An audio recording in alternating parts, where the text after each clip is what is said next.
Good. All right, all stand please for the Pledge of Allegiance. Pledge allegiance to the flag of the United States of America, and to the republic which stands one nation under God, indivisible, with liberty and justice for all. All right, three things before we begin. First, I again want to commend the township staff for the spectacular job they did in arranging for the giving tree. They put a lot of time in. Every single one of the tags was picked up by a resident. There wasn't a single tag that was not purchased. Ladies and gentlemen, this is an example of good governance in action, and I think our township staff deserves a round of applause for a job well done.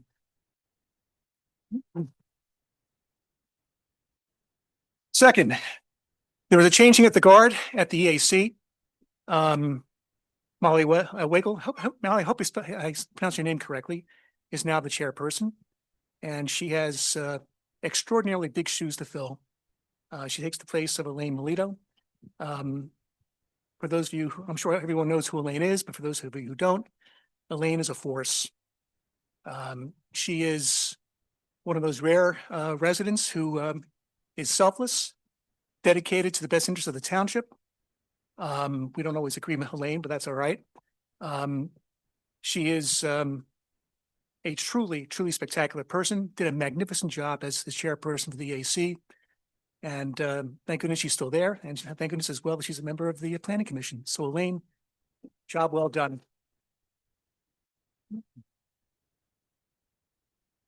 Third, we're going to, for the purpose of this meeting, continue with the rules as elaborated by Craig last December. But given the size of the number of people here, we're going to limit the number of, we're going to have a time limit, 5 minutes per person, one opportunity to speak, so that everybody has an opportunity to voice his or her comments. All right, Joe. Mr. Chairman, thank you very much. The board did meet in executive session just before this meeting, discuss matters of litigation, personnel, and staffing. Thank you. All right, thank you. With regard to the minutes, financials, reports, I move that we proceed by way of a consent agenda on all those items. Do I have a second? A second. Okay. All right, it's been a second. Any discussion? No discussion. There be no discussion. I call the question. All in favor? Aye. Aye.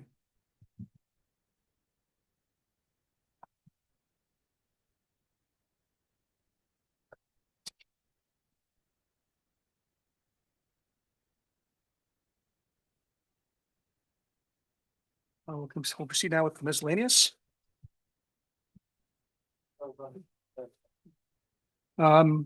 Declaration.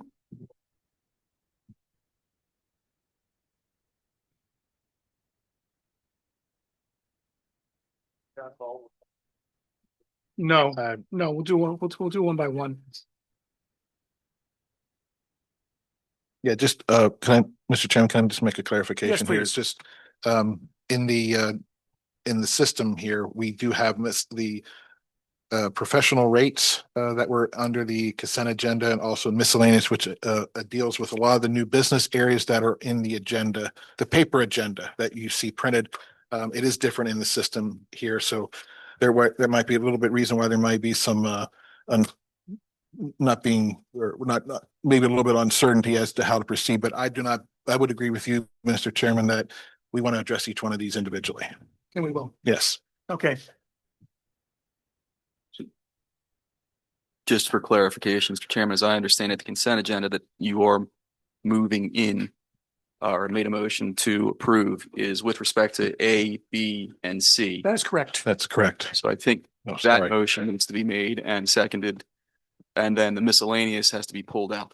Actually, I thought I had, but I'll stand corrected if I did not. So there will be no misunderstanding. The motion for the consent agenda pertains to and only approval of the minutes, review of the financials, and the reports. And I'll second that. And we will. With that modification, yes. Okay, there'll be no discussion. All in favor? Aye. We will now proceed with miscellaneous. I move that the Township Board of Supervisors approve the declaration of disaster emergency enacted on January 24, 2026, due to a winter weather emergency. I second that. Bob, I assume this is done because we didn't have time to do it in advance. That is correct. And Okay. this was for allowing, again, streets to be opened, vehicles not to be parked there, as well as with FEMA declaring the emergency, this could allow us to recover money that was spent in overtime and materials. Very good. Any questions or comments from the board members? No Any comments. comments from the audience? I call the question. All in favor? Aye. Aye.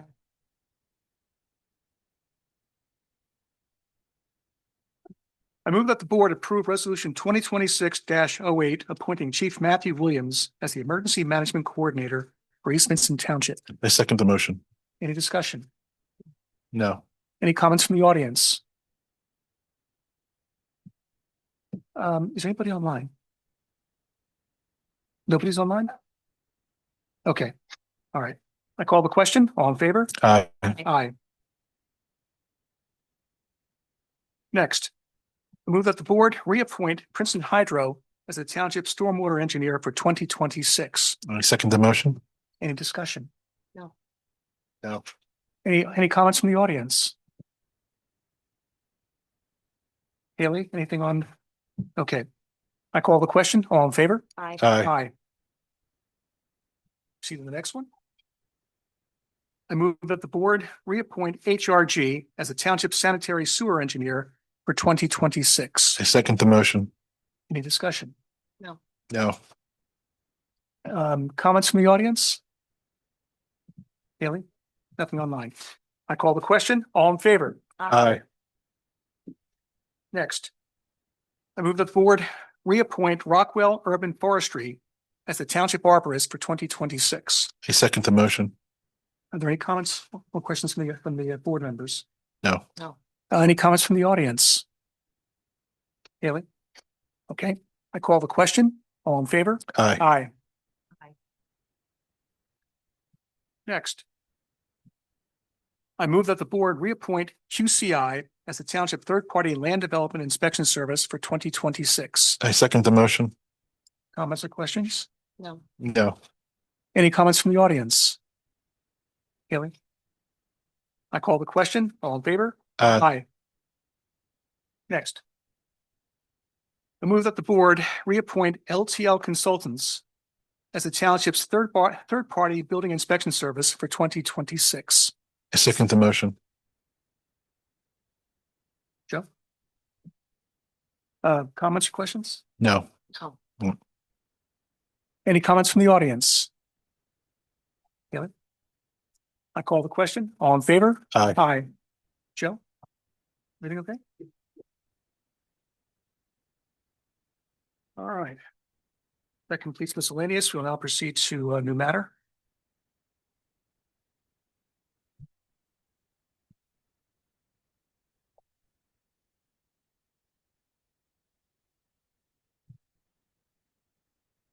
I move that the Board of Supervisors approve escrow release numbers 2 and 3 for Spring Haven, 506 Park Road. I second the motion. Discussion. I know we tabled this the last time. Is there any further update, maybe Bob, on, I think there was an outstanding item. Items. Bob? Yes, those still exist, as well as receiving a email today from the inspection company that said that the inspector noted that the density readings taken were low on the material used for backfill today. The pipe trench for the fire hydrant is at the main entrance of the development. The technician from Earth Engineering failed the material. The material is to be removed and replaced with suitable material. So again, you have another item that has failed. Others have not been corrected. So I'd ask the board to not release any escrow money at this time. What is the total amount of escrow releases 2 and 3, Bill? Haley? For number two, it is $160,352.78. Number three is $65,001.57. Close to $200,000. How much, if we authorize this, how much remains in escrow? After escrow release number three, it'd be $426,879. Do those items, Bob, that you mentioned, do they all fall under, are they across both 2 and 3, or do they both fall under one or the other? I believe they fall under one or the other in this area, but again, I look at problems that we had in 2 developments here. And again, there were escrow releases that were allowed to be made, and now we're stuck trying to resolve these issues. So at this time, until they satisfactorily complete the work, I would ask that we hold the monies. Thank you.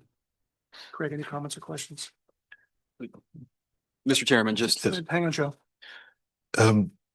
Just my comments in general on this is we've done this before in the past, since I've been here, and I would say in general, it's good practice to, if you're having problem with a certain party that you're dealing business with, that you don't release and pay someone for work that's not complete. So just in general, I just would like to say that I think that be the case with development and with any type of vendor. If you're not satisfying the requirements, you should not release the escrow. But I will, of course, always take advice on this from our solicitor. I'm setting you up, Joe, if we need to consider something else here. Joe. Thank you, Mr. Chairman. These 2 releases are not for the compaction issues that Mr. Zinkowski got emails about today. They're for different work that was performed. Both of these releases were requested. The original requests were not on the appropriate forms or paperwork that the township required, which is one of the reasons why the township the board had tabled them at last month's meeting. Subsequently, the developer did provide those appropriate forms. The township's inspector QCI had suggested that those releases were appropriate for the work that was performed. And in accordance with the MPC, the township's engineer did certify the amounts of those releases. So just as a point of clarification, there is another $420,000 that it will still be held in escrow if you were to allow for these releases to occur. Under the municipality's planning code, you have a 45-day period of time to act on these releases. We're still within that 45 days. So if you take no action, just to be clear, there is a deemed approval of the releases within that, after that 45-day period.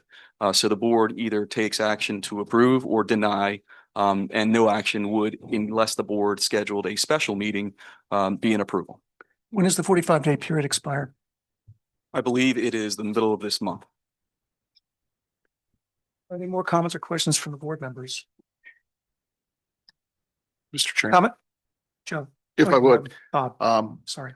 to what the solicitor speaks of, I would respectfully disagree. In that, no, but I look at a history that we have here in the township with 2 other developments and items where there were items that were signed off on. In a conversation that I did have with QCI, when I was told by the engineer that they had signed off on these, QCI, we had a conversation about they had no objection with holding the money because of failed compaction with underground utilities. So from where I look at this, until they sign off and everyone's satisfied with the work that they've done, they passed all compaction tests, I think we're in our right to be able to hold these monies. Are there any comments from the audience? Katie, raise your hand, please. Okay, you recognize. Go ahead. I respectfully agree with your assessment of what, until it is crystal clear on what is done, do not release a dollar as I'm living the nightmare you described. So thank you. Thank you. Any more comments from the audience? Haley? I call the question. All in favor? All opposed? Aye. Aye.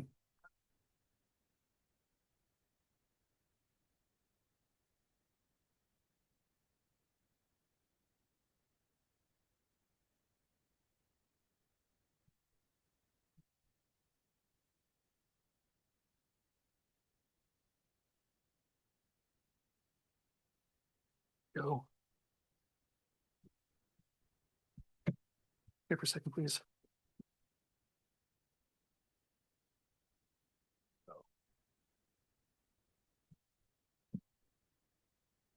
Mm-hmm. Want to make sure.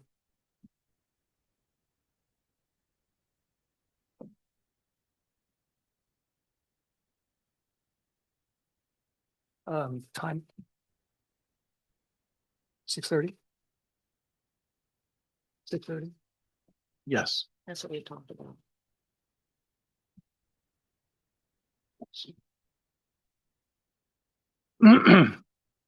Sorry, ladies and gentlemen. I move that the board set the conditional use hearing date for the Penhurst DE LLC as March 26, 2026. 16. That's what I said, March 16, 2026. Commencing at 6:30 PM. Thank you, Dana. And authorize advertisement thereof. I second the motion. Any discussion among the board members? No. No. Or Bob, anything to add? No. Comments from the audience? March 16 at 6:30 PM. So comments from the audience? Haley? Okay. I call the question. All in favor? Aye. Aye.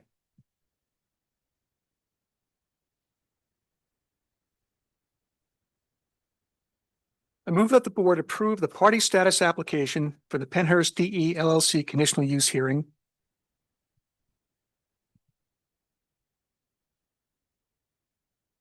I second the motion.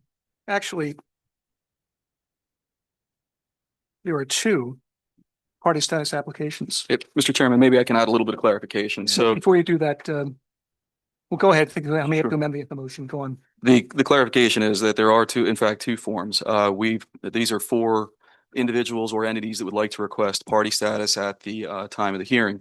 What the township is asking for is that those forms be filled out in advance of the hearing. It would be very beneficial if we could get them in advance of the hearing by a few days. There are forms that will be available on the township's website. You'll be able to send them in to Mr. Zinkowski directly. There will also be an opportunity to hand deliver them to the township building or hand deliver them on the night of the hearing. But this is in an effort to make sure that there is an efficient way to indicate which individuals or entities would like party status. By filling out the application, you're not guaranteed party status. However, by not filling out the application, you are guaranteed to not get party status. All parties that wish to have party status need to be present at the first hearing. Okay. So I'm going to rephrase the motion. I move that the board approve the party status application forms, one for individuals, one for entities, for the Penhurst DE LLC conditional use hearing. I second the amended motion. Any comments or discussion amongst the board members? No. No. Comments from the audience? Yes, Katie. Thank you. What are the terms that you're using for party status? Are you gonna review them after the application? Like you're gonna review whatever's submitted and then determine, or do you have preset terms? Oh, no, there's no preset terms. The application asks how you're affected more than the general public, email address, name, whether or not you receive notice by way of the township's notice of the application, things of that nature. Once the applications are made for party status, it's up to the applicant to object. If the applicant does not object, then party status will be granted. If the applicant does object, then those criteria, including how that individual or entity is more affected than the general public, will be taken under consideration, and on a case-by-case basis, the board will make a determination. So Joe, can I just elaborate on the process so everybody understands how that will work? So if the applicant objects, there would be evidence taken or testimony taken from the applicant? There will be questioning of the individual or entity asking for party status by the applicant, and the board can take testimony as to why the applicant should be granted. The applicant, meaning the party status applicant, should be granted party status. So it still falls under the board's discretion, even if the applicant of the project opposes the party status application of whomever. Correct. It's just, they just would express their opposition and then you would hear out. Correct. And Okay. generally, yes, that's correct. Okay, I just wanted to make sure I understood. Yeah, generally speaking, there has to be showing that that individual or entity is more impacted than the general public, unless it's a civic or community organization. Under the MPC, those organizations are granted party status. So there's no distance requirement. It's you whoever applies, distance from the site, I should Well- say. I know there's one that's required that you have to grant status for. I Yes. mean, beyond that, there's no, it's going to just be determined case by case as they're submitted. It'll be determined case by case as submitted, and whether or not the applicant meaning the developer applicant Right. objects. Okay, thank you. Thank you, Katie. Mr. Chairman, if I may, just to Please. clarify with Joe, that basically the applications will be turned into the township, which they'll be sent to my address, either email or dropped off.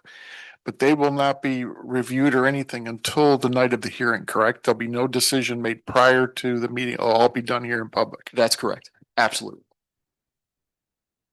Yes, please. No. You do. Get your steps in. Just quick question. Okay, Does do me a the, favor, please, name, address. Becky Clinicky, Alackness Road.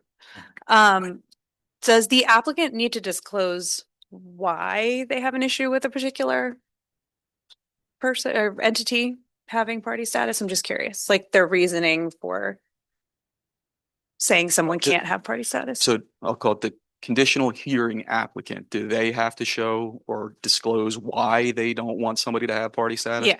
They'll object and they'll tell us why they're objecting. Gotcha. Yes. Okay, thank you. Thank you. Are there any other comments or questions? Yes, ma'am. And then Steve, you're next.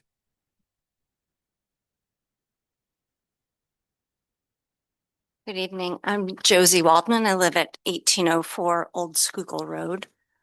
I'm also the owner of the Ducklings Early Learning Center on 621 Bridge Street. I just want to understand at the hearing that's happening in March, the applications will be reviewed. So at that hearing, if party status is granted, should the party be prepared to speak at that hearing? Yes. And Well- the party should be, if they would, so what is party status as opposed to the general public? Party status grants you the right as a party to participate in the hearing in a different way. You get to cross-examine witnesses, you get to present witnesses, you get notice of decisions, and also you get notice and copies of any evidence that's entered into the record. All right, maybe the question was, if your organization were to submit an application, the application were to be granted, I think what I hear you asking is, should you be prepared to make a presentation, So be your case in chief that night? what Probably I not. thought I heard was that that night is when I would learn whether I was granted That's correct. status. Yes. And Yes, is that night also when I should be prepared to speak? not necessarily. Okay. The way it works, the applicant goes first. He puts, the applicant will put his case in chief on. When the applicant is finished, meaning direct examination, cross, recross, all his witnesses. Then we go down the list of protestants. Okay. So just again, I'm sorry, I want to make sure this is very clear. If the applicant gets to the point, it may be at the first hearing that all the board gets through is party status. It depends on how many applicants there are for party status.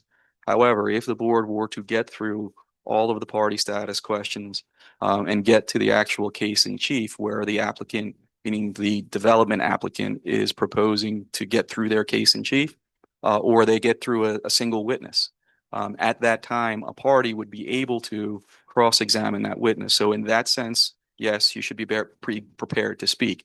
However, when it comes to general comments, parties can make general comments at the end of the conditional use hearing.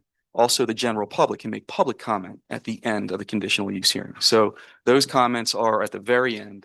For or against, those types of comments come at the very end. But during the conditional use hearing and the applicant's presentation of its witnesses and evidence, that's when also parties should be prepared to cross-examine. Now, with that said, any entity, so if Ducklings, as opposed to you yourself, wanted party status, has to be represented by counsel. There's a Pennsylvania Bar Association opinion that says anybody that wants to represent an entity or any entity that wants to be represented must be represented by counsel, meaning somebody that's barred in the Commonwealth of Pennsylvania as an attorney. So just to be clear on that, any organization must be represented. Understood. Thank you. Sorry for the belabored point. Right. Hello, Steve. Steve, before you speak, anybody online? Okay, go ahead, Steve. Steve Hacker, 881 Brown Drive. Do you anticipate there being more than one hearing? I don't know, Steve.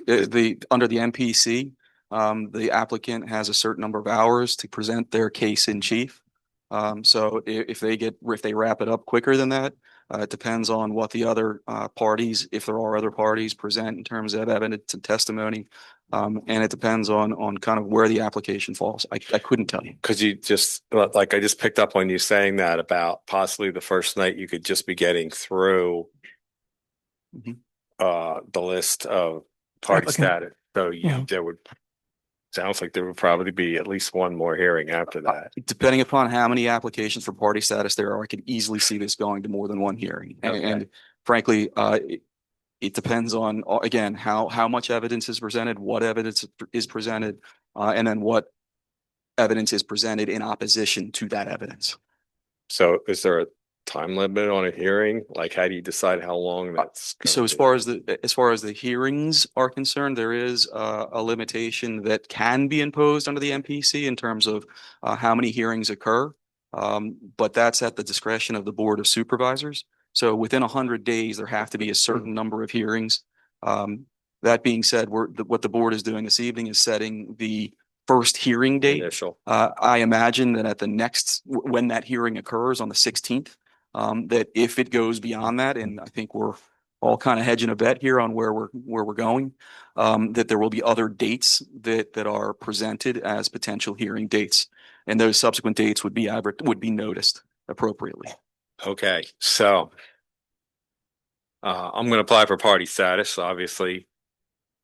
Would I be able to participate by Zoom in this hearing? I think that would be at the discretion of the board. So we'll cross that bridge. We'll talk about that and cross that bridge when we come to it. Well, when would you talk about it? At the hearing, I think that's a decision that needs to be made at the hearing. Well, there's a reason why I'm bringing it up.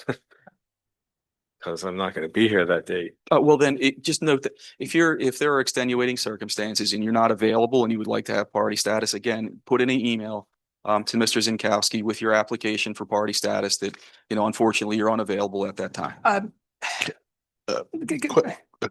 Just have a question. Well, go ahead, then I've got a comment. Joe, could his attorney represent him if he's not able to attend? If Steve, as an individual, Mr. Hacker would not be required to have an attorney, but if Mr. Hacker did have an attorney, then yes, his attorney could be present without him, and could make the application. We're going to have people attending by Zoom, aren't we? I imagine so. Right. So why would we find it necessary to have people tell us in advance, look, I'm not going to be here?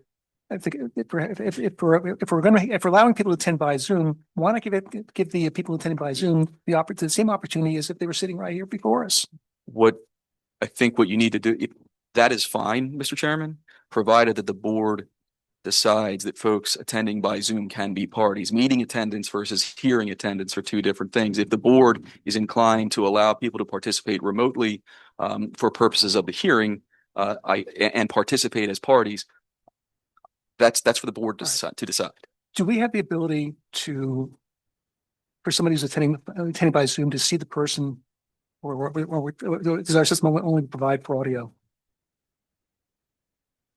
Because it's important for first examination, cross-examination for the other side, the other parties, to observe the demeanor of the witness, as well as the board members to observe the demeanor of the witness. But it's also important to make sure that someone else isn't representing them, in some capacity. It may be more appropriate to have them here in front of us to make sure that there's not something else nefarious going on, you know, like trying to do things via Zoom where we may not be able to see these people. And there are some reasons why we might want to be able to see them in person here.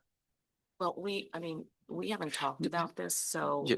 I think there's two aspects to this. One is getting party status possibly through Zoom. The other is once the actual hearing starts happening and cross-examination and making testimony, I think should be done in the room for some of the reasons that the chairman mentioned.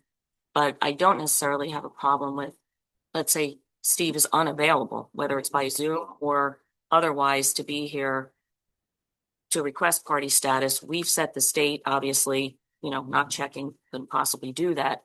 I don't see why we couldn't extend that option to come to, either do it through some other means or ahead of time, or it can't be ahead of time, but in some way, find a way to enable, let's say, Steve or someone else to request party I status. think what we're gonna have to do is Steve is take this under advice. We're gonna take it under advisement. I pretty much know we're up, but what I feel about this, but that's neither here nor there.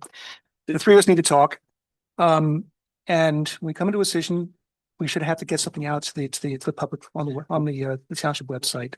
Mr. Chairman, the way that I believe this should be handled is the way it's handled in other situations, including our courts, where if there's a request for an accommodation for a specific situation, particularly with respect to the first hearing, I believe that's appropriate. I think that's what Mr. Hacker is asking for because he won't be available for the first hearing. It may not just be Steve, it might be others. That's I agree with you, but I think that's the request is for an accommodation to participate remotely, at least in that first hearing. For anybody. For anyone. I'm just saying, using Mr. Hacker as the Yeah. example because he's before us. Okay. I mean, would you want someone to notify you ahead of time? I mean, like you said, it should be open. Back to. So yes, what I would suggest, if anybody. Well, I mean, obviously I'm going to do that. And please yeah. feel free to promulgate this. If anybody is requesting party status and is unavailable to attend the hearing on the 16th, that they fill out the form completely, including the request and why they want party status and the reasoning for party status, how they're affected more than the average person. That should go to Mr. Zinkowski with a request to be able to participate remotely in that first hearing. The applicant will, I believe, take under the applicant, meaning the conditional use applicant, will take that under consideration. Whether that bleeds into the second hearing or not, we'll figure out at the time of the first hearing. All right. But we still should make sure that the public understands that this procedure will be available to them. Yes, So I'd like to see something posted on the website. we'll post it on the website. Good. Okay. Steve? Okay, so on another matter, in full disclosure, I just want to say that looking at my calendar, I will not be here for the first planning commission meeting either, if that has any bearing on what you decide. I just figured I'd let you know that. So Thank you. You do not need to attend the planning committee. Not attending the planning commission does not jeopardize an I know, application. you know why I said that. So, okay. One more question. I think I probably know the answer to this. Could I have a representative here who isn't an attorney? No. Okay, that's what I figured. Thank you. Okay. Any other comments or questions from the audience? Yes.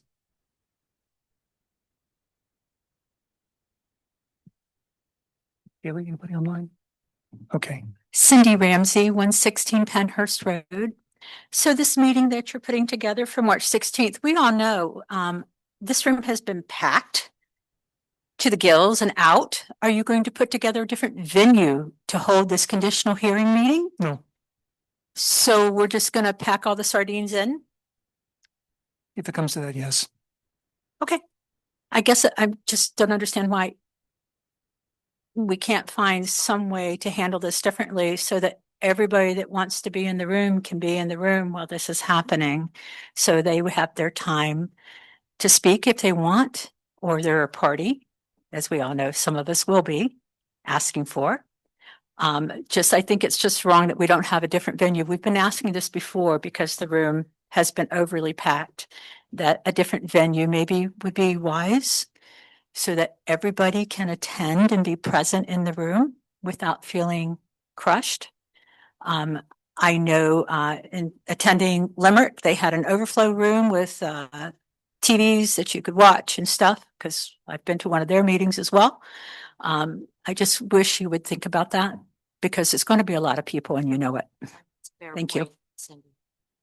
Mr. Chairman, can I Sure, go ahead. just in response, we will have the meetings available via Zoom.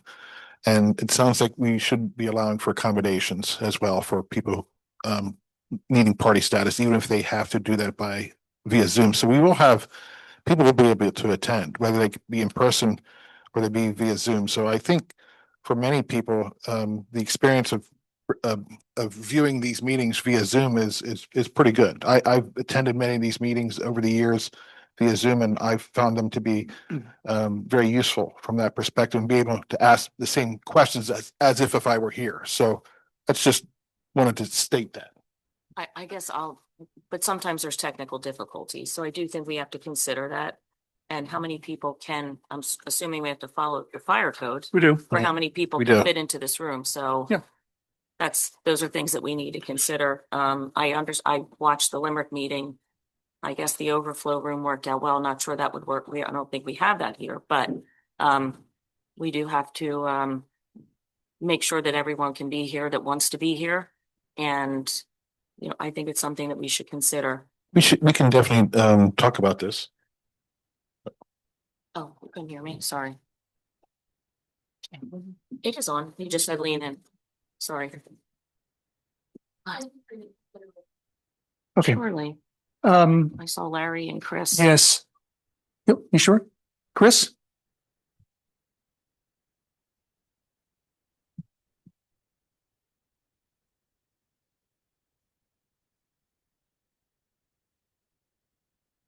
Hi, Chris McNeil, Nottingham Drive. I guess I want to speak from experience from the Rife Farm conditional use hearings. There were 7 of them. And that was in the old township building. We had one meeting there. And then the 3 supervisors decided to move it to Ridge Fire Hall. And we packed Ridge Fire Hall. Since that time, obviously we have the high school, the middle school, and we also have East Vincent Elementary. And I think you should give very serious consideration. We're also in peak influenza, COVID, and that other disease that's putting everybody flat on their back. I mean, people can make a choice to wear a mask, true. But, I was here. It was really like sardines. And I think you should give serious consideration to moving the venue. Thank you. right, And it was thank done you. before and there's precedent. Right, thank you. Yeah. Larry?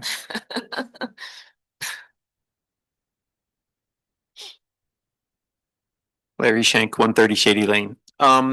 Yeah, so I kind of agree with that. I hate this being so low. Now I can look at you and talk. My concern is that people are going to drive here, and I heard some people saying this back there, and especially those who are looking for party status. If they end up coming here, Dana, as you pointed out, there are fire codes that limit the number of people who can be in the room, right, during any maximum occupancy and all that fun stuff. So I think that considering moving it to a larger venue would guarantee that folks who want to come, especially those applying for party status, would be able to be here in person as opposed to on video. And as you also pointed out, the technical potential for technical difficulties and glitches that, that's kind of part of the life that we live right now, right? Right. So, yeah, I would definitely appreciate your consideration on that. Okay. Thanks, Larry. Thank you, Larry. Joanna.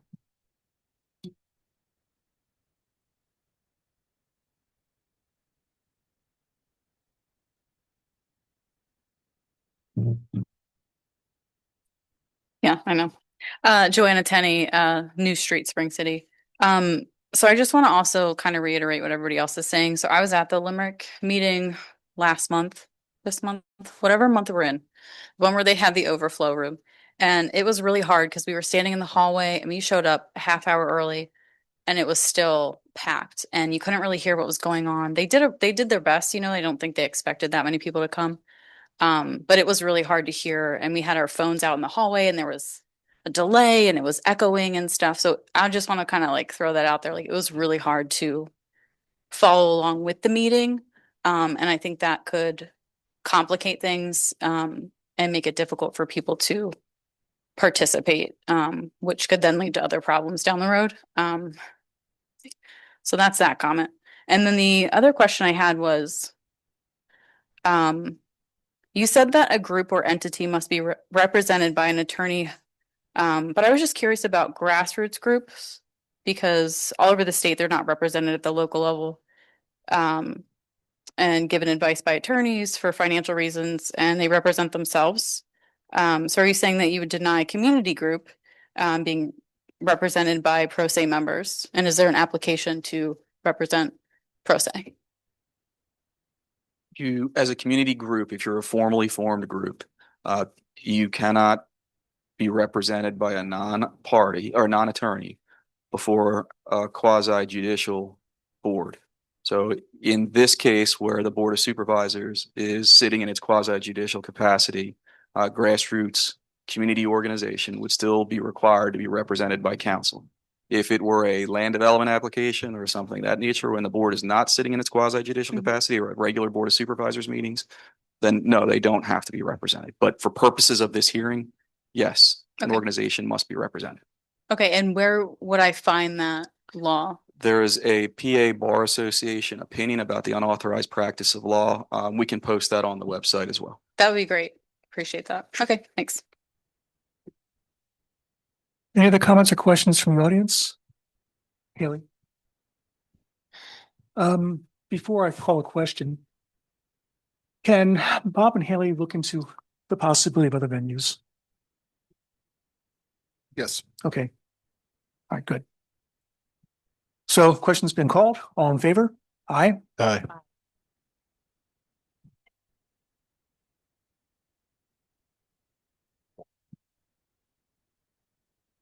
Okay. Manager's report. Actually, solicitor's report, I believe. Say it again, please. You said solicitor. Solicitor goes first, I guess, in this case. Yes. Oh, you know what? Let's switch the managers first. Report, then we'll do the solicitor. So who's up? Who's on first? Me? Okay. What's on second? All right.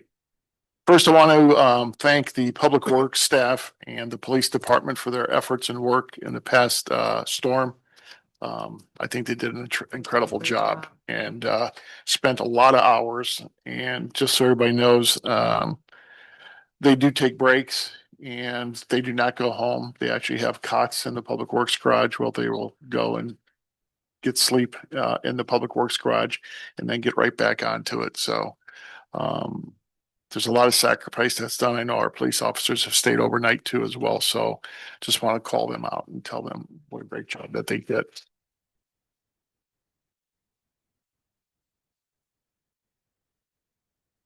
Just a couple highlights that probably we may not have covered in the budget with the approved budget. Outside of the no tax increase and no sewer rent increases. One of the subscription costs for the ambulance service with Friendship Ambulance that typically is asked of the homeowners to subscribe to or the residents to subscribe to. The township is in the budget, which was approved, will be paying for that for every resident.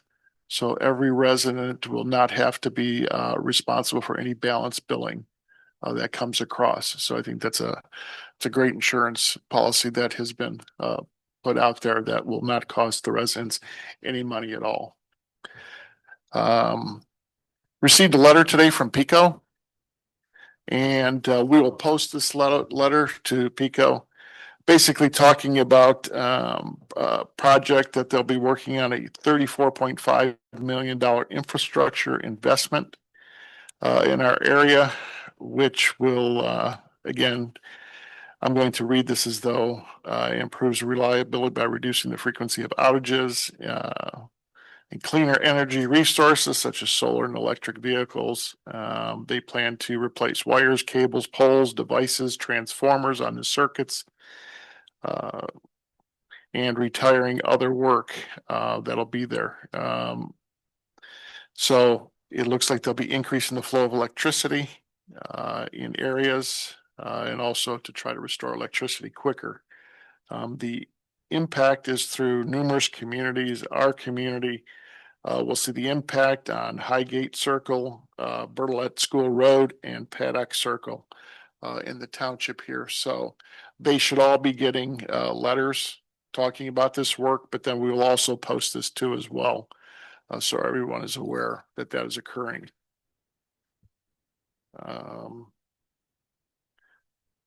To let everyone know, the township's first annual egg hunt is Saturday, March 28th, 2026 at 10 a.m. here at Ridge on the Park. So everybody can bring their baskets with their children to get eggs. And I'd like to thank the solicitor for volunteering to go in the bunny outfit. So thanks, Joe, for that. I appreciate your efforts in that area. Thank you for volunteering, Absolutely. voluntolding me, whatever that is. Please, absolutely, no problem. All right, Mr. Chairman, with that, I have my report. Two things, Bob. Sure. Grants last year, how did we do? Grant wise, we struck out on a number of them. We did not get funded. And we are currently working with those, the firms that submitted the applications as to why we fell short. Because the list came out from the state and a lot of communities got money. We did not. So we're trying to reach out not only to the state agencies of what we might have been deficient in. So as soon as we get that information back, one of the firms that did the application said the state told them you got to do right to know request to find out what happened. So, which is a little strange. But we'll be following up on that and report to the board as soon as we have an answer. Okay. And anything special about July 4 celebrations? July 4th, we are in the planning process. And we will be getting something out to the community soon. I know the Historical Commission has been working on different items as well. So there'll be a coordinated effort here with the township staff then to help coordinate this so that it's a very special day here in the township. All right, thank you very much. Joe? Thank you, Mr. Chairman. I just want to touch on a high level on one thing. We did argue in Commonwealth Court today on the artisan appeals. East Vincent Advocacy and Mr. Fields' attorney was also present, Mr. Ewald. Cautiously optimistic on how that went. Meaning it went well. We hope. Yeah. Good job. Thank you. Okay. All right. Before going to public comment and pick up again on the possibility of another venue, how soon do you think we'd be able to locate another venue and get notice out to the public? If one is available. I would imagine it would be 2 weeks would be maximum. I would believe by the end of next week, we should have a good grip on the options that would be available to the township. Right. We have to have that squared away in order to meet our statutory requirements in terms of notice. So, not more than 30 or less than 7 2 consecutive weeks. So we're going to shoot for the 30 to give people the most notice possible. Right. So that's February 16th, the very latest. We'll make sure we try to lock this up as soon as possible here. Yeah, before the 16th. Sounds good. Sure. Okay. Do what we can, ladies and gentlemen. All right. Public comment. Can we speak before public comment or no? Sure we can. Go ahead. Okay. I just wanted to bring up House Bill 2151. Can you hear me? Can you hear me?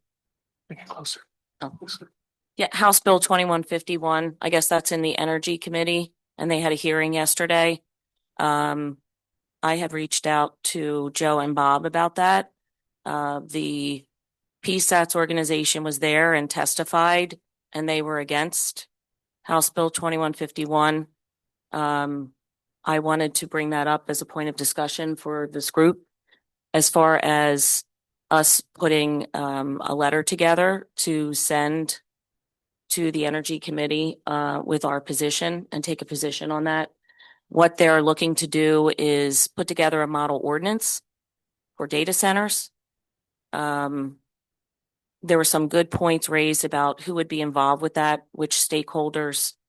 Right now, I guess it's DCED, but there were also recommendations for stakeholders such as residents, the DEP, because there didn't seem to be an environmental component to that.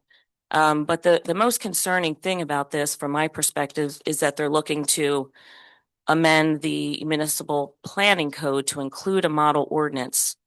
And as PSATs rightly noted, there are no other model ordinances in the municipal planning code for things like warehouses, solar fields, etc. So bringing it up for discussion, I think they're going to a vote tomorrow, if I'm not mistaken. It's been postponed. Okay, good news. Nothing like, yeah, it was like suddenly we find out, but I do think it's something that we as a board, whether we do that through PSATs, they were there, obviously, but that we take a position on this, it just feels questionable that they're looking to change the municipal planning code and litigate it through that way. Does it set a precedent? I don't really know, but I think it's something that we need to perhaps discuss further. Joe, do we need a resolution or a motion? Doesn't need to be a resolution, Mr. Chairman. It could be, there could be a motion made to send a letter to, I guess would be the Energy Committee at this point, and copy PSATs. And I believe what I'm hearing is that the motion would be to send a letter in opposition to what's being proposed in terms of the particular House bill with respect to the municipalities planning code changes and model ordinance. Yeah, it's not on the agenda, but can we still? So under case law that just came out recently, the board could take under consideration that particular item, make a motion to amend the agenda to have a motion to do what you're talking about now. So Do I have a motion? To amend the agenda to include an item. Yes. Make a motion, please. I make a motion to amend the agenda to include sending a letter to the House Energy Committee, CCing PSATs in opposition to House Bill 2151. Is there a second? I second the motion. Any discussion? No. Craig? No. Not for me either. Chris?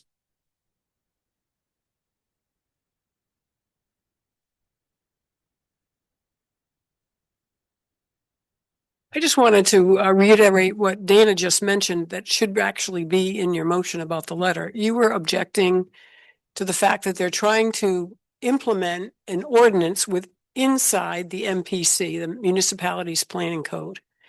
And I think that's a very important distinction.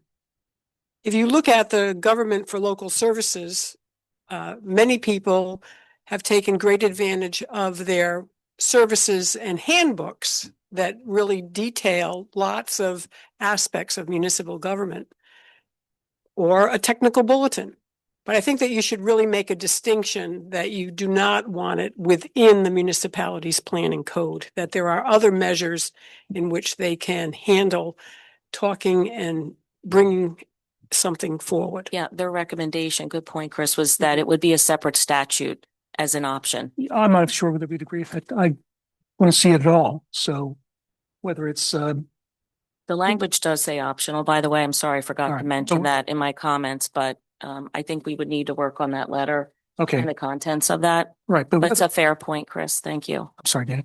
Whether its home is the NPC, another statute, or some other location makes no difference to me. You'll just take a position saying we're opposed to it generally. But let's just we can discuss the ins and outs of the letter. I think we should. Any other comments or questions from the audience? Yes, Katie. I'm pleasantly surprised that you're doing this, so I say thank you. It is a very, it was a very hectic day I'm, not on that side of the building, in the House, but that legislation was incredibly troubling in that the hearing on Monday had a lot of testimony from for-profit representatives. So the Data Center Coalition, if you're not familiar with who that entity is, they represent data centers and data center developers. So they are very much a good friend of many governors, not just ours, but they were supportive of this legislation, as was the PA Chamber. So that was part of the testimony provided along with PSATs on Monday during their hearing. And I think it is a very important thing to say that there isn't any other ordinances, in statute, right? Like that was my question. Where else does this happen in my time in office? I've never, yeah, like, well, I've only been in since maybe it was before my time, but No, fracking. They tried to do it with fracking. oh, interesting. That was pre-me, right? Yeah, that's what I thought. But I just say that as there is a significant effort in any way possible, recommendation, optional, whatever, to strip away your local control. And I can't press upon you all enough to continue to take those types of, I know it feels like all we do is write letters. It's all I do is write letters of opposition anymore, but they are important to have on the record. And as someone who has to make votes on things like this, possibly in the future, those stakeholder letters are very important for decision making. At least they are to me. So I think it is important. And I think the cry of residents today is why this bill's not being voted on tomorrow. But just, you know, you're aware that there are a lot of legislative efforts to remove local control here. So I just commend you for doing it and taking note of it. And also East Whiteland Township also emailed me the same thing today. So you're not alone in this, you know, position, and just the timing of it is incredibly suspicious. I will say that personally opinion. Thank you. Sure. Thank you, Katie. Thank you. Mr. Chairman, if I may, just Please. very briefly, the way that I read this House bill, it's a interim step or potential interim step, I should say, to try and treat data centers as if they're public utilities. It's the only thing that I've ever seen like it is respectfully like fracking, and we know how that went when the government tried to take away local control. It did not go well. The only other time that I've seen it is with respect to small wireless communications facilities. And again, that's something that's a public utility type regulation. So the board is I think well informed as to this matter and understands why the opposition is important for local control. Thank you, Joe. Mr. Chairman, Yes. just one thing to add. I would add sending this to the governor. I think after the governor's budget proposal today, it was clear in his presentation that data centers are high on his agenda. So I think we should include the governor of our opposition to this. So can we, The motion has been made and seconded. The motion can be amended. need me to amend the motion? Me? You? Somebody else can amend it. Sure. I'll amend the motion that was just made. Do I have to restate the whole thing? Okay, to include the CC to the governor as well. I second the amended motion. All right. All in favor? Not yet, not yet. Any other comments from the audience? Going once, going twice? Anybody online? I call the question. All in favor? Aye. Thank you, David. You're welcome. All right, now, public comment. Larry.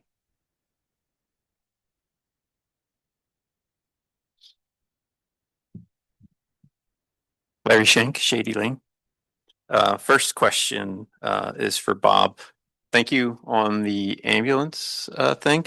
Do you know how much that comes in as per household in value? It's about $43 per household. Okay. Just wondering in case people would want to still consider making a donation. Excuse me. So last meeting, I think I got up and talked a little bit about the meeting rules and the fact that I actually think it was a good idea, right? I actually am supportive of that. I've since gone to one of the meetings over at Limerick Township. They've actually formalized so you're aware of this, Mark, I'm sure. Okay. So I think it wouldn't be a bad idea for us to formalize We're in the it. process of doing that. Okay, great. And also they display a timer, right? So that everybody in the room can see how much time. Sorry, I don't know if I hit a sore spot with that or not, No, but no. It's Hyper Providence does it too, by the way. okay. I mean, not alone. The county does it. Look, Yeah. I know. I mean, it's new stuff, but I think it's good. I think it's good that we do this and it's good that we approach this. I know there's been concerns about how the meetings have gone. Our one representative made a comment in that hearing about the tone, I guess, of our meetings here. And, you know, but I think it's good. I think it's that way people know what's expected and nothing's a surprise to them. So, thank you. Being discussed. Thank you. I think this question, and this is my last question, is more geared for Joe. Records retention. So this is a government entity. What is, because I looked on our township website, what is the records retention policy for the township?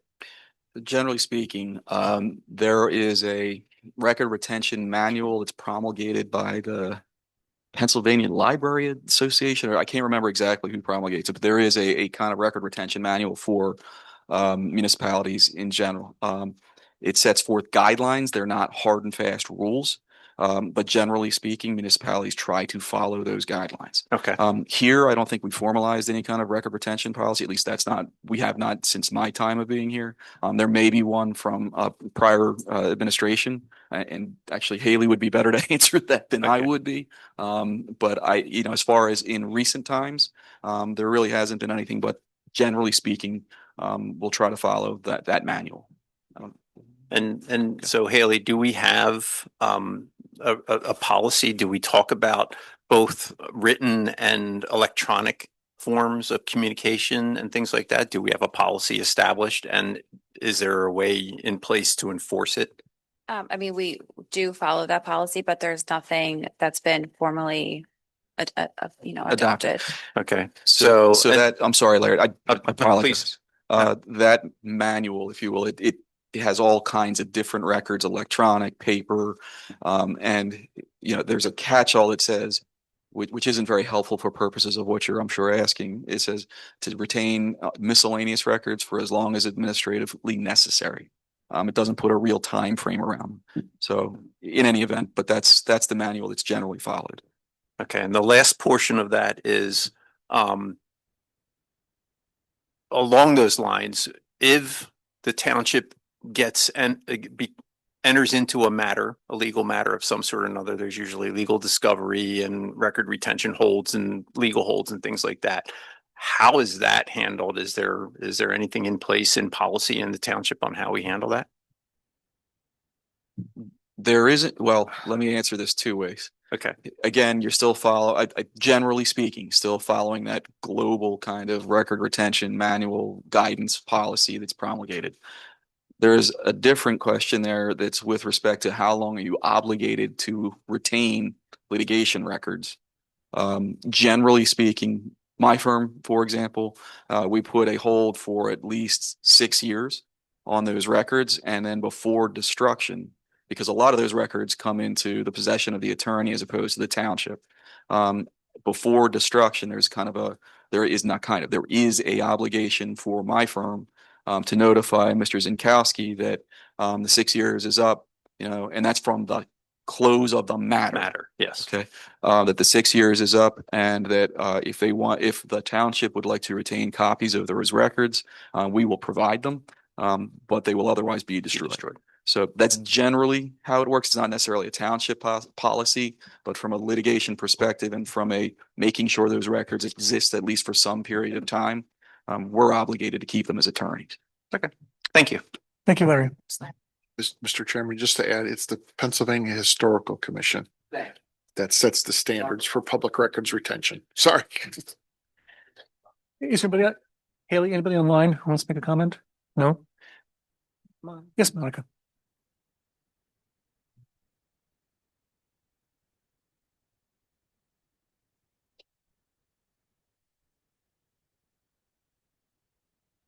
Monica Scriver, Valley Creek Lane. I have some housekeeping from past planning commission meetings and board of supervisor meetings. I'm going to try and go fast.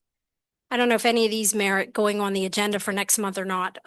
First of all, I think it was November, Bob, when you told us in the planning commission meeting that you were under the Board of Supervisors was under the impression that the township, the residents did not want the township survey. And I think that needs to be revisited again because that was not my intention at all. I was excited about that. I think there's a lot of good information that we can gather. And East Vincent Advocacy did a survey for the stormwater management through, I can't remember if it was the Facebook page or what, a web page or whatever.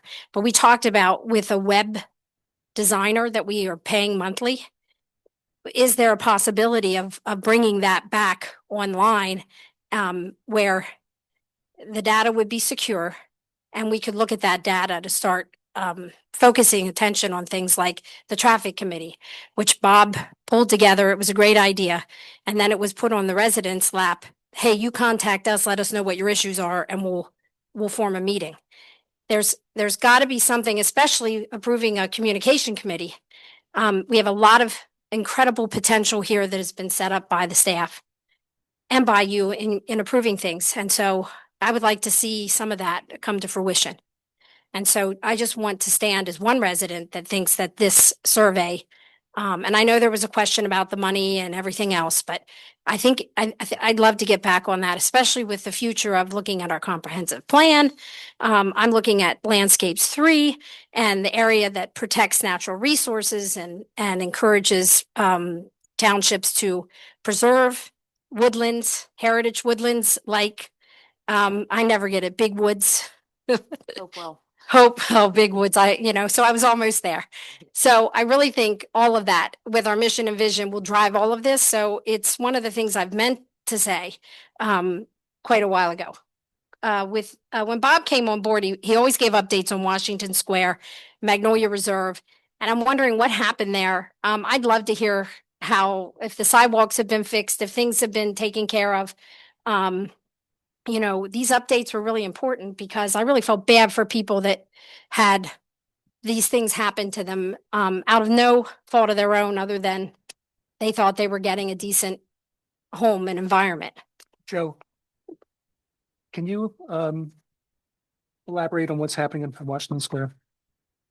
Yes, Mr. Chairman. So with Washington Square, there was a reason for not having updates for a while. Washington Square was actively in litigation with the developer, and we didn't want in any way to interfere or influence what the thought process may be in terms of trying to settle that litigation. That litigation has now settled fairly recently. So I think at this point it would be appropriate if the board is inclined to include some updates with respect to that in future meetings and future managers' reports. But that happened that happened fairly recently. Okay, thank you. By all means. And to your first point, Bob, anything to talk about as far as the survey that Monica's talking about? The survey. Oh, the survey? That one's, it's kind of sitting on hold. I know that I've reached back out to the survey company if they will re-engage with us, and I've not heard back yet. Okay. So I'll make sure I get on that. And the reason why the survey company opted to bow out was because of? The money that was being allocated here. Their concern is you're only doing part of the process there. And the goals of trying to get so many people to participate in the community is almost impossible to hit those numbers of almost every resident. So they were trying to go to a percentage there. So that's something they can come back to again and relook at and have a conversation with the board again. Okay. So Monica, the answer to your first point is Bob is looking at it to once again to see if we can bring the group back in to discuss the possibility of conducting a survey. Okay, great. And Mr. Chairman, if I may, I'm sorry, Monica, I don't mean to interrupt you. I neglected to mention the second development that you had requested information about was Magnolia Reserve. As I understand it, where that stands now is there have been a compilation of, I'll call it punch lists into one large document of issues that need to be resolved, that the township engineer has been actively working with the developer Lennar to address those issues. Some of them can't be addressed with this weather. They have actively requested or have officially requested, I guess you should say, or I should say on behalf of the township, kind of a schedule to see when things will happen. I think that went out approximately 2 weeks ago. But that's where that sits. So there's been a lot of work in the background with that, with site walks, the township consultants going out to the development. And then it's all kind of being quarterbacked by the township's engineer to make sure that all the township consultants are on the same page with what needs to be done, and the developer is aware. Okay. That I loved hearing those updates. And since I attend every meeting, it's nice to hear it's community pride, right? That's really what you were bringing in to our township when you came here. Well, that, and then also too is the homeowners association has been involved working with them, which has been great. So it's been a good front between the township and the HOA and the amount of time they put in to that to hopefully come to some good resolution. Another housekeeping item quickly is I was just looking, I'm organizing. I won't tell you how many bags I have of township stuff, Dana. Yeah. But My house. one of the agenda or the meeting minutes had a chart that talked about, here it was about the zoning, permits, registration, plumbing, mechanical, road occupancy. There are other charts that used to be presented about number of accidents, just township, how many people moved in, how many new homes were built. I love that. And it's not easy to find that on the website. So if you could talk about that, and if that would be, I think, a really relevant, valuable resource to include to kind of give us an idea of where our township is and where we're headed with some of these things. I don't have the one with the chart. I thought I remembered. This is just says permits and registrations through the months of the year. That information is in the reports. We post the reports, don't we? We Go do ahead. post the reports, but you're saying you have a hard time finding that. It's like drilling down in. If it's too much, I understand, but it was nice to see, our crime, what crimes were we dealing with? And Right. or not. Well, that's my point. Well, that's the police report, right? Yes. Okay. Okay. So anyway, and it was nice to have Chief Williams tell us and do summaries. I know for whatever reason that was taken out, but I like that because it kept you in touch with what was going on. I know Again, Monica, I'm so, please forgive me for interrupting. I don't mean to do that. But the information you're requesting is in fact in the reports. So with regards to the police report, you'll find all the information that you just talked about in the report itself. Okay. I liked it. I read so much. It's just nice to have a summary, but I will start consulting that. And one question I have, and this has to be tabled, but you know how we were researching with data centers and the closed loop system? I just saw recently that you can't put rainwater or wastewater in a closed loop system. And my question for somebody, and maybe you can get back to us on it, is this true? And we've talked about this before, but we never had any accurate information. And I'm asking it now, is what chemicals are put into the closed loop system? We can't address those points, Monica. Honestly, we can't. Okay. We're going to hearing next month. We just can't do it. So that should have been, well, we weren't getting the questions answered really well anyhow, in the town hall meetings, but okay. And then the final thing is about the meetings. It's very calm here tonight. It's very nice. People, apologizing if they interrupt each other. And I had an experience recently where I had a trauma response from somebody reacting so strongly. It froze me. And I didn't realize it till I left this. It was a community meeting. And I think it's happening. It feels like it's happening that this is being addressed. But when somebody yells at you, what is your natural reaction? If you aren't the Buddha, you're going to raise your voice because you're going to try and get your point across louder than the person that's yelling. And I think as Board of Supervisors, you have to determine, is this a courtroom setting or is this a community township setting? And I think it's important because, and decorum is a stupid word. I brought it up before, but the rules might cover some of that. But individuals should have a right to speak and they should have a right to not be interrupted. And I think that's what happens and these things escalate. I don't know. I'm trying to be eloquent and I'm not. And I don't know how else to address it other than to bring it to all of you. That it was for me. I don't want that to happen again. Because it came out of nowhere and it was shocking, just the level of the noise, the interruption. And I think it's great you're taking things into control with the rules. And again, tonight's meeting is very calm and it's nice. So thank you. Thank you. Any other comments or questions from the audience? None? Haley, anybody online? Yes, ma'am. Yes.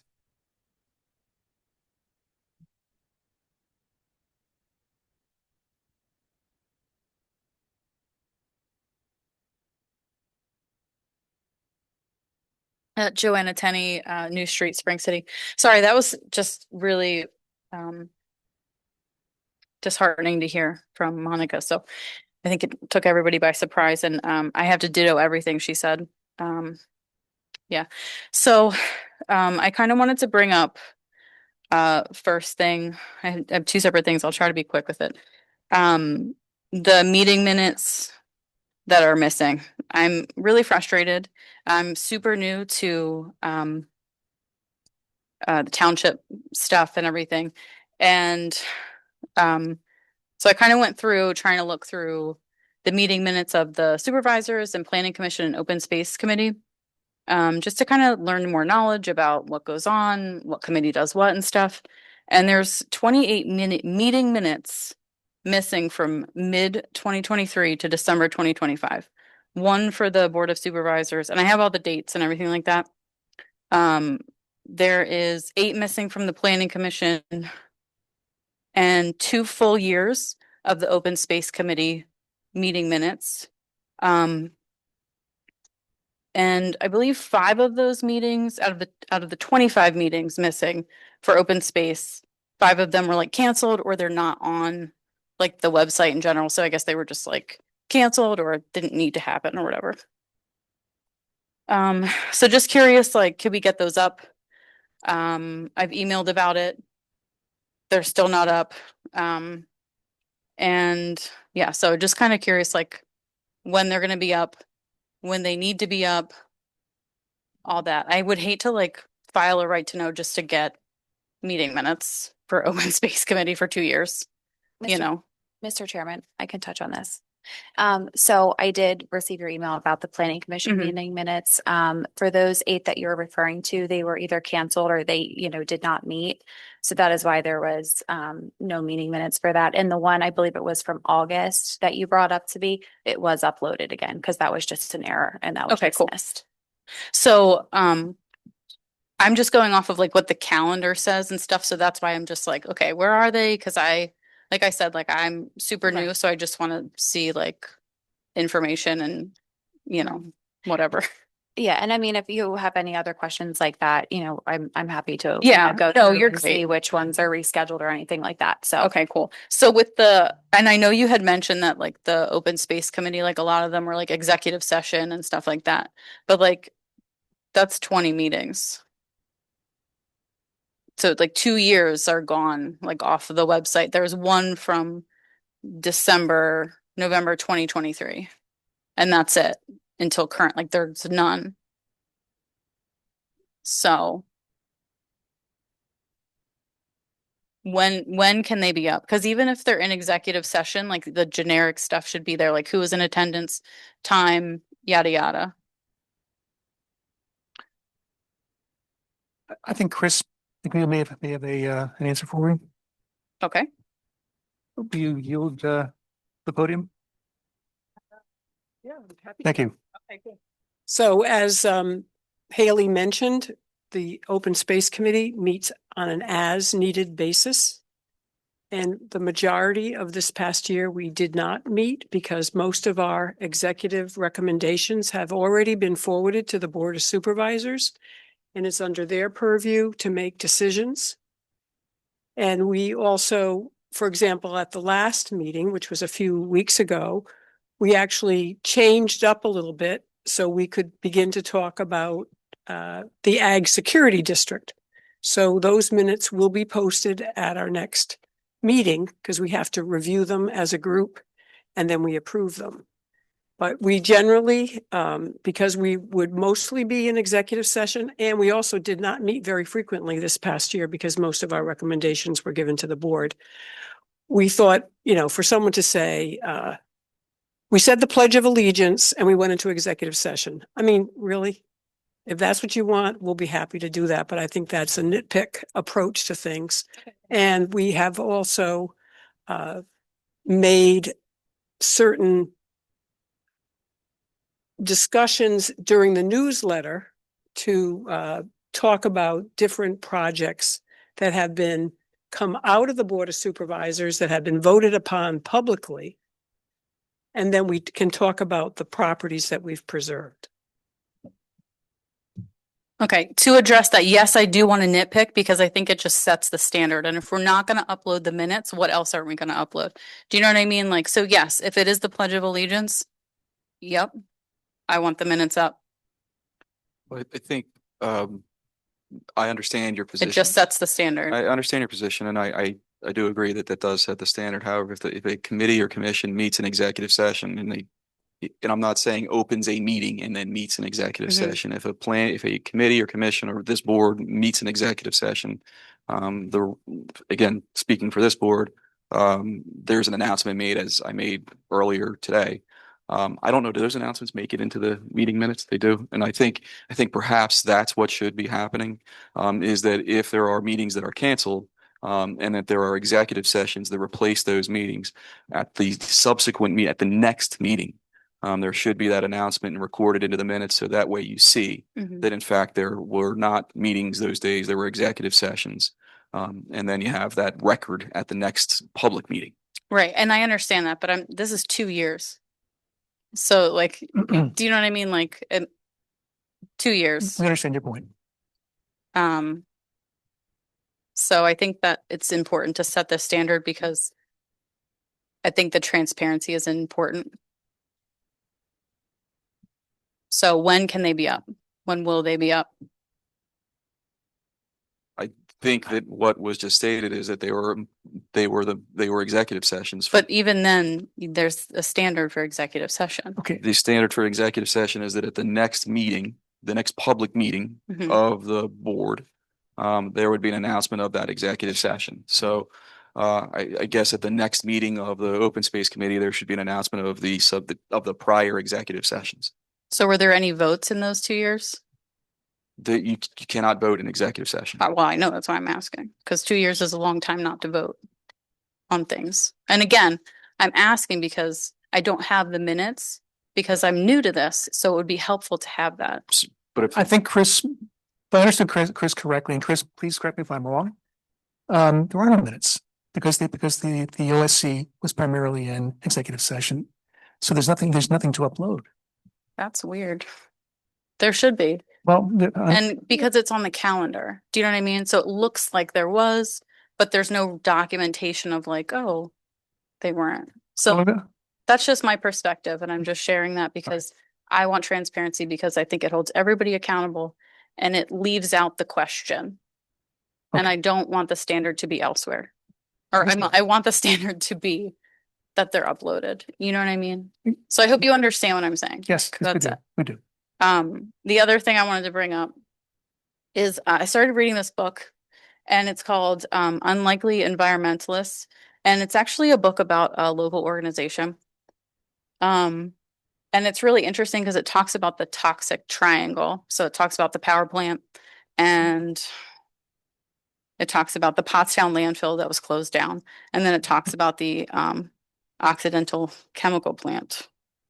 And it's super interesting because they were part of the group that got the landfill shut down. And I'm not going to go too deep into it, but I just kind of want to read a little thing because I think it would really help understand why there's so many people in this community that are passionate about the data center and why we don't want it here, yada, yada. And I know you can't answer questions. I'm not asking questions.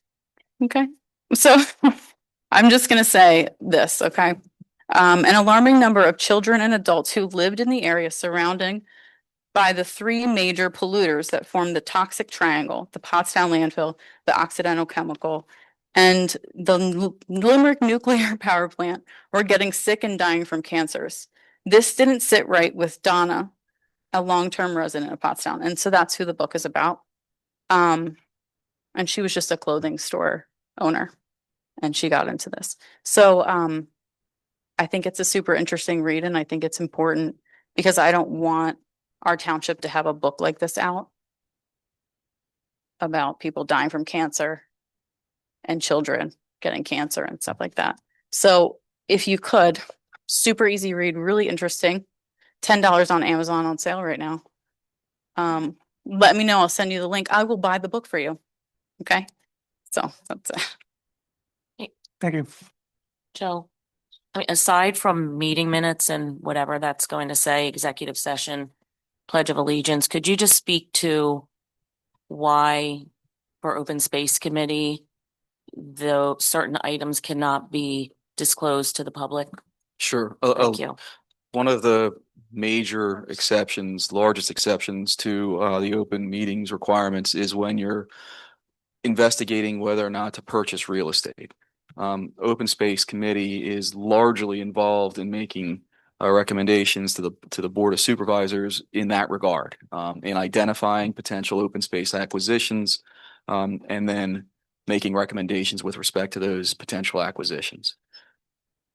There's a number of reasons why that information you do not want to go public with before a decision is made by the Board of Supervisors in that regard. One is because you can put a dead hand on a property from the property owner perspective. Another is you can also force a property owner into trying to obtain approvals to increase or to submit plans to increase the value of the property.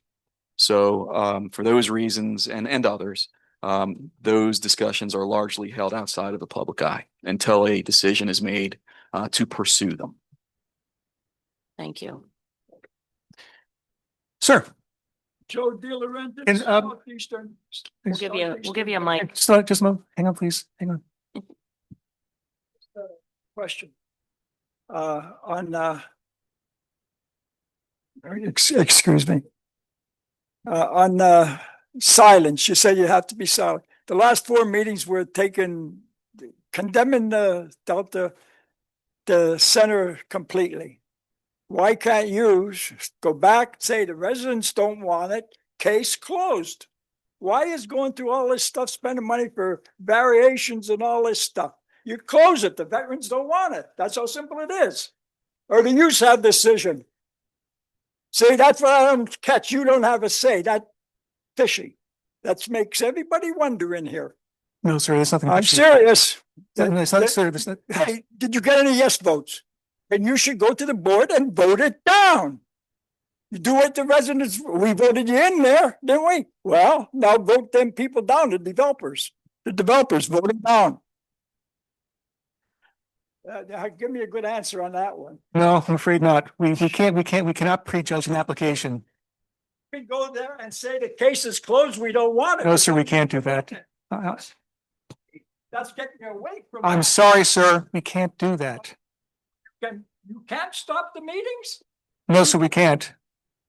So Joe, stop the meeting. Sir, if I perhaps can try to, maybe I can help to clarify a little bit. This is not a land development application. If it were a land development application, then perhaps there would be a different tact that could be taken by this board. They could speak much more freely than they can right now.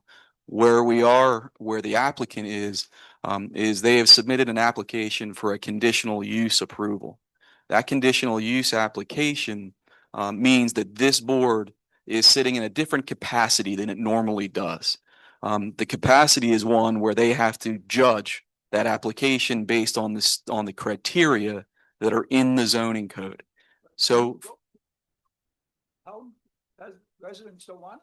Don't that mean nothing? oh, it means a whole lot, sir. And there will be opportunity for all of the residents to voice their concerns, to voice their opinion in the context of those conditional use hearings. It's just outside of those hearings, though that can't be considered by this board right now in the capacity that it sits. It doesn't mean that those comments can't be made and they're invited all the time here. But as far as the next steps, with a conditional use application, they are required as the board, sitting in their capacity, and again, much different than they sit normally, to hear evidence from the applicant, to hear evidence about that application.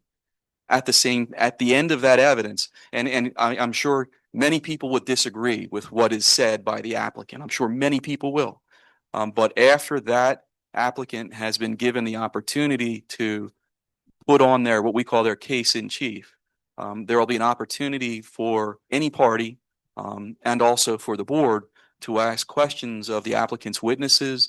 And there are going to be, I assume, protestants. Those are the other parties that will be able to submit their own evidence in opposition to what the applicant has said.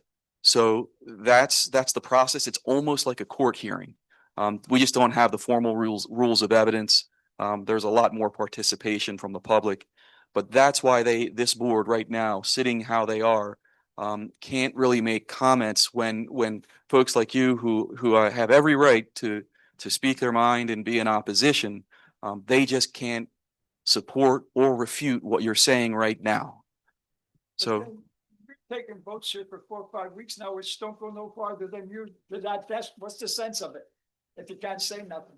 no, it's not that. It's that these individuals right now, they have to be given by way of the MPC, the Municipalities Planning Code. When you allow for something, when in general zoning allows for something by conditional use, they have to be given the opportunity to present their case.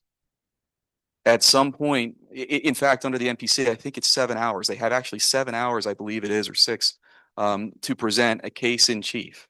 They have a right to a hearing. That doesn't mean that and in fact, it means that this board cannot predetermine the outcome of that hearing. It has to be based on the evidence that's presented at the hearing. And the applicant, the person that comes forward with in this case, the data center, they have to prove that they meet the dimensional criteria, the bulk and dimensional criteria, and all of the other criteria set forth in the conditional use requirements. So if they can't meet those standards, this board has an opportunity to act on that.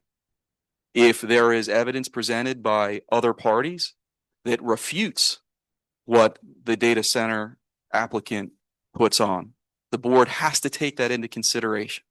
So there's a lot that goes into it, and I apologize for the very long-winded response, but they can't right now make a decision. They have to give the applicant an opportunity to come forward and present their case.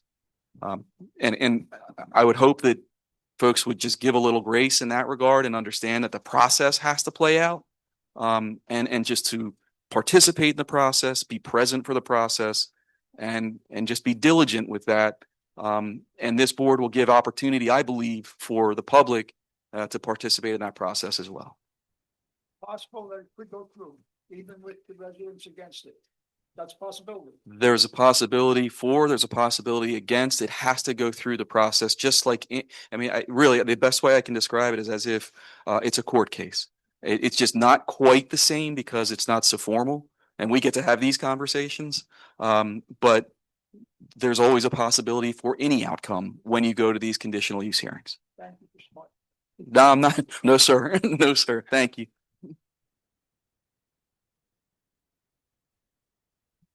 Are there any more comments or questions? Yes. Flip a coin.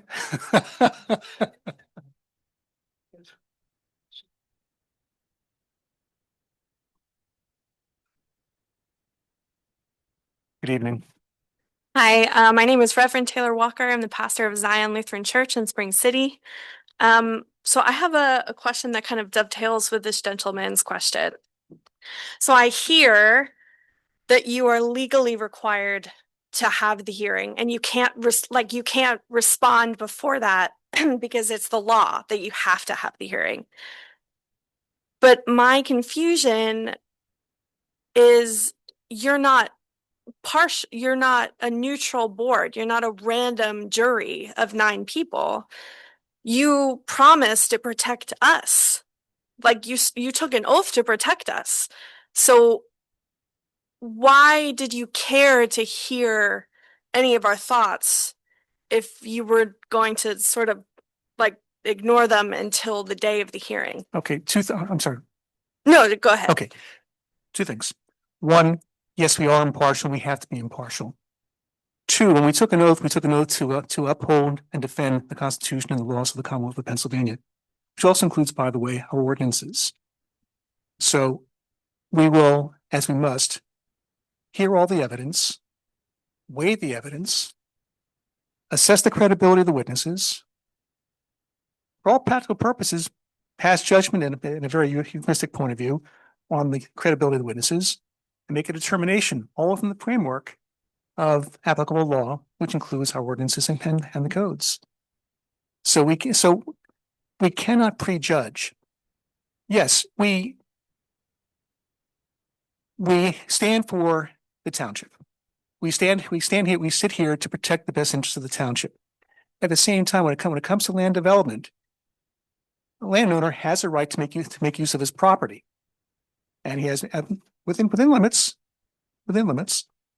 And if he submits an application, he's entitled to have his application heard by an impartial panel, which happens to be us. So we have to remain impartial. Okay. But what was the use of hearing anyone's feedback up until now? Like, it sounds like you've been saying we can't even listen, we can't even take any of that to heart. We have to just ignore it and pretend none of it happened until the day of the hearing. Actually, yes. Yes.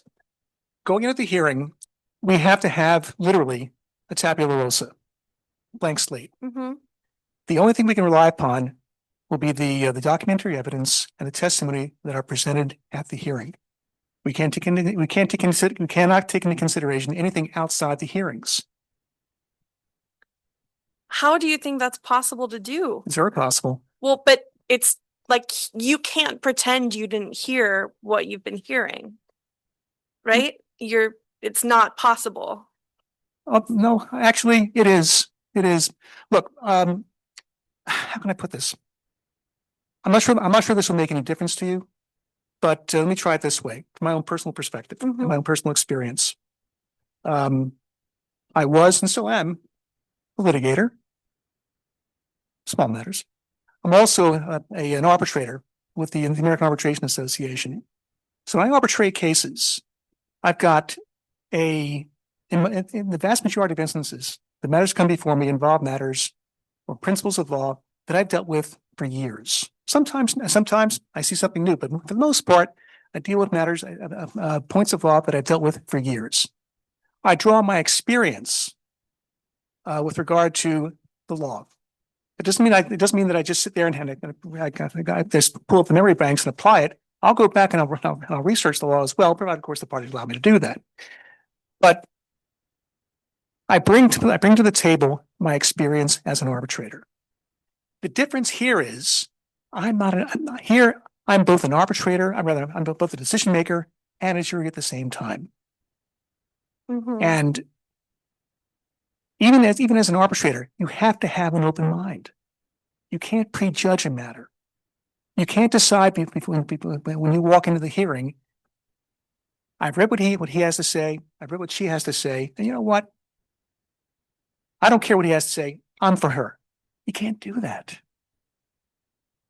Every person is entitled to have his or her day in court. Every person, and when it comes to the matter before us, every applicant has his or her right to be heard and heard fairly. Likewise, protestants have a right to be heard fairly. It cuts both ways. Are you the judge or the jury? Both. I guess, I mean, I'm familiar with criminal law, so it just feels like, in a high profile criminal case, the jury gets sequestered so that they can't hear all of these things. Well, you've been hearing how we feel, right? And still you have to say, I actually don't care at all. No, let me put it this way. We have to divorce ourselves from everything outside the hearing room. We can only rely upon the record that is developed by the parties. That's it. Every party, both on the applicant and protestants, have a right to be heard and have a right to be heard fairly, and that means only with respect to the matters that are brought before us during the course of the hearing. the testimony and the documentary evidence. Okay. Thank you. You're welcome. Mr. Chairman, I just want to add one more thing. Please. With respect to the neutrality of the board. If any board member were to overstep and say, for example, that he or she supported one position or the other, the applicant can actually request that that board member not participate in the decision-making process and in the hearing. So the neutrality is intended to protect the process, but also the ability of the board to make its decision. Mhm. If, for example, again, a board member decided to take a position one way or another publicly, for example, up here at this podium or this dais, and the applicant and did not decide to recuse himself or herself, it creates an automatic appealable issue for the applicant as well. So there's multiple reasons to protect the process, if you will. Thank you. Thank you. I believe you had a question or a comment, please.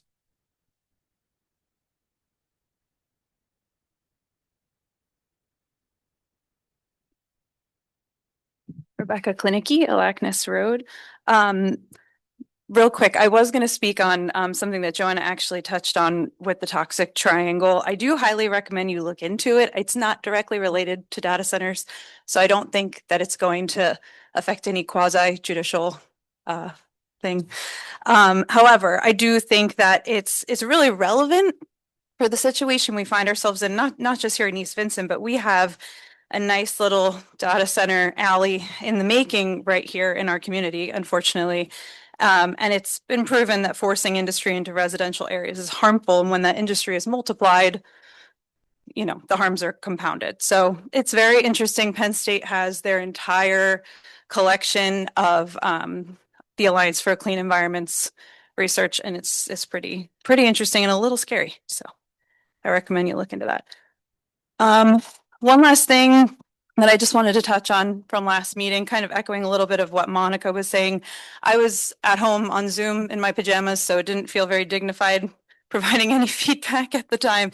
But tonight, you know, the temperature is low and it seems like a good time to speak on this. So Mark, I just wanted to specifically speak in regards to your comments about the lack of respect, I think is the way that you put it, kind of being demonstrated in some of these meetings when people get really heated. I won't pretend to know what it's like to sit where you guys are sitting. The job that you're doing is difficult. I'm sure there have been plenty of situations where people have been less than fair towards you, and that has got to be really, really hard. And I do really respect that. I do. That being said, the remarks that you made were a little bit concerning to me because I haven't felt a ton of respect going on towards the residents throughout this process. I can't speak for anyone else, but you and I had one conversation, actually, I think the only conversation we've ever had. And you mentioned that you feel that a lot of things that people say regarding data centers are kind of overblown. And I don't know if that's how you really feel. I hope it's not, because that feels pretty dismissive of people's real concerns here.